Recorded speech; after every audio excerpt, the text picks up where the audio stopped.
And in the studio right now with me is the head coach at Morton High, and that is Roy Richards. Hey, Roy, how are you? Oh, it's always great to be here on a Wednesday morning. Thank you. It is, and you guys know why Roy comes by, not only to just talk to us in general about football, but also to promote his words of the week.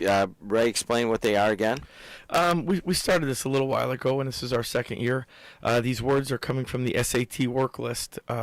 If you get one of those SAT practice books, you'll see a bunch of probably about 1,000 practice words, and these words come from that list. And we study 5 a week, and what we've done now since it's our second year is we pick 3 from last year. We pick 1 from what we've already done this year, and then we always introduce 1 new one. And so we're really getting to a point now where we're hitting some of the old ones and throwing one in. And a real positive note is Saturday the kids took the SAT. Chris McCormick took it, Brock Daniels took it, and both of them told my wife and myself in school that about 14 of the words that we've been studying were on that test. And they figured that they got all of those right and maybe would not have gotten all of them right if we hadn't done it. In fact, one of the words last week, apathetic, was one of our new words, and that was on the test. And the first thing Brock said was, I probably would have gotten that one wrong if we hadn't been studying. So Saturday, 14 of our words were on that SAT test. So let's keep up the good work. Let's keep doing what we're doing, and hopefully we can continue to help. All right, guys, if you want to see what words are, if you want to use them for your team, for your class, especially high school agers or 8th graders, that kind of thing, you can go to WJOB1230.com. We posted last week's words of the week. You can get them on the front page right here, words of the week. And then these words will be posted as soon as we're done here today, and I give them over to Gene. Let's go straight to the words today. Okay, the first word is a repeat from last year. The word is charisma. The definition, personal magnetism, charm, or appeal. And the sentence that we use, Mr. Seaver, Dan Seaver is one of our teachers at Morton High School. He's been there for a long time. He does a great job. He's coached, and now he's one of the kids' favorite teachers. Mr. Seaver's charisma helps him captivate the students in his class. Captivate was also a word that we had last year, so that's catch their attention. So Mr. Seaver's charisma helps him captivate the students in his class. The second word is disdain. That's also a word from last year. A feeling of contempt or scorn or dislike.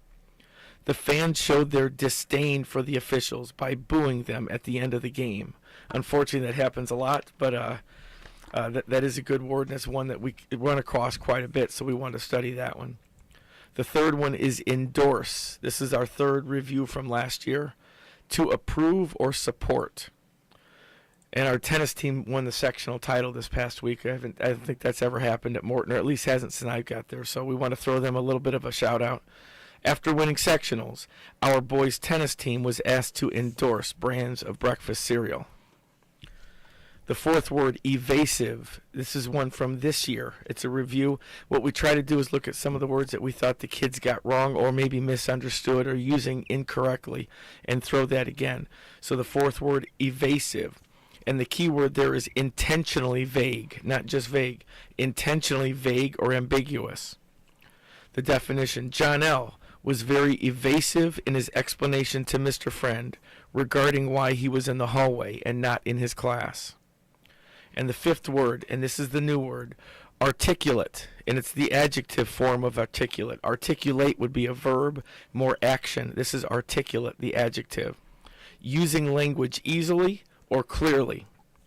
Mr. Brown's articulate explanation helped Carl better understand the assignment. Once again, he does the 5 words of the week. Now, I'm a little bit disappointed in that more coaches and teachers haven't picked this up, okay? Now, we started putting it on our website at WJOB1230.com. You can pick it up, and if you just went through the words at the beginning of your class and you did it in conjunction with what Roy's doing, perhaps we can get a little movement going to increase some of the SAT scores around the Calumet region. No idea how important those are when trying to go to college.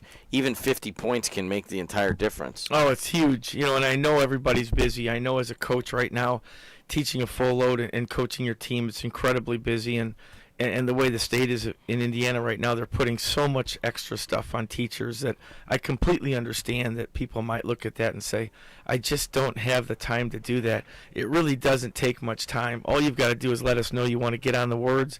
We'll email them to you, or like you said, Jim, just get on the website, download them, put them on your board, and leave them there all week. And say, guys, these are the 5 words of the week. Let's learn these 5. For you people that are taking the SAT, here are the SAT dates.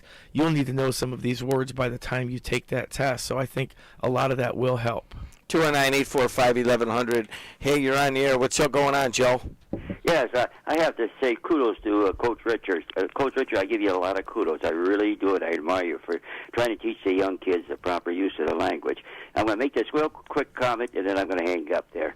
I had to disagree with Jim, where I have no respect for Coach Kelly from Notre Dame, where he uses the F word and all of its relatives there, words. And his feeling was, well, they use it on the front lines, and all the kids there at the game, everybody has the privilege of hearing those particular words, and yet they won't bleep those words out. And, Coach, they won't bleep your words out, because that's fantastic there. Thanks, Coach. Well, thank you, Joe. That's really, I appreciate that. It's good words. And I did listen to the show last week as I was leaving, and I heard you, and I was kind of glad you called back, because I do want to say thank you. The issue of profanity on the sidelines in college football, do you have an opinion on that? I think it's really difficult, and I think it's tough to be mic'd during games because we all get excited. I mean, if you mic'd the fans in the crowd, you'd probably toss over half of the fans.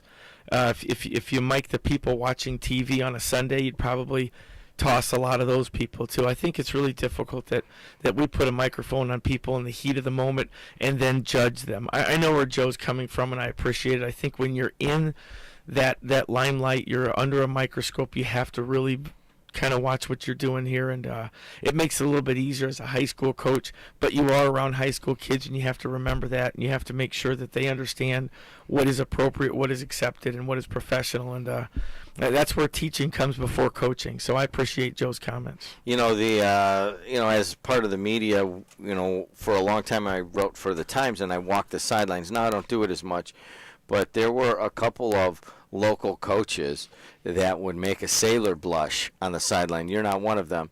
And, I'm not going to, there's a certain bond you get with coaches. And if Joe ever walked the sidelines, a couple of these teams, he would just, get a different understanding. But in the heat of the battle, these guys kind of resort to some of the stuff that they may have learned over time, and there's just not a whole lot of vocabulary to draw on, and they get excited and they cuss. I think if you want to watch a 60-year-old man turn into a 15-year-old boy on the sideline, sometimes that's what you see with the excitement. It's not necessarily an unprofessional thing, it's the excitement.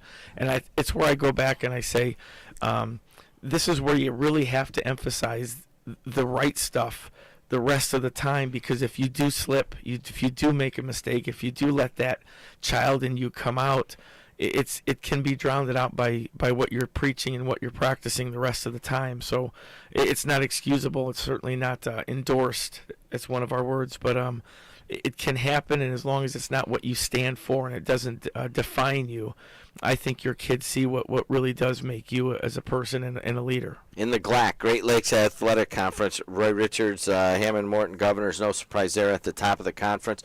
Gavitt also 1-0, Hammond High at 0-1, and Hammond Clark at 0-2. This weekend, Hammond High at Hammond Gavitt. What do you see? That's always a battle, especially since Coach Robinson was at Hammond High and went to Gavitt, and last year they knocked off Hammond High. I know that was huge. Hammond High just might be too physical for them. They were a very physical defense. Everybody talks about the wishbone offense, but really their defense is what makes them a contender. So I think that defense for Hammond High is going to be a little bit too physical for Gavitt.